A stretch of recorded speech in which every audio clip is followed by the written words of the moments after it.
আপনি নিজের সময় কোথায় বিনিয়োগ করেছেন তা সর্বদা বিশেষ লক্ষ্য রাখা উচিত, কারণ সময় নষ্ট করা অর্থের অপচয়ের চেয়েও শতগুণে খারাপ।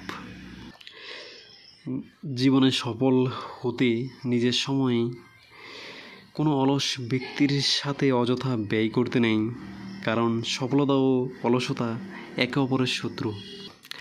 নিজের কাজকে কখনো অন্যকে বোঝাতে যেও না, কারণ লোকে সেটাই শুনবে যেটা তারা শুনতে চায়।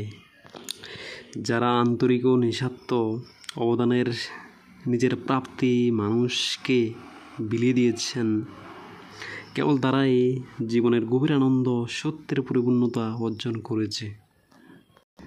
আমরা যদি সচেতন ও সক্ষম হয়ে সমস্ত জিনিস করি, তবে আমরা নিজের কর্মফলে হতবাক হয়ে যাব।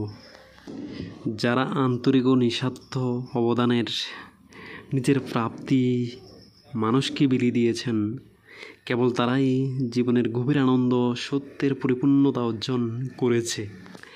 আপনার আজকের সিদ্ধান্ত এক মুহূর্তে আপনার কালকের ভাগ্য রূপান্তরিত করতে পারে, তাই সিদ্ধান্ত বুদ্ধির সাথে নিন। রাগ, অনুশোচনা, উদ্বেগ এবং ক্ষোভে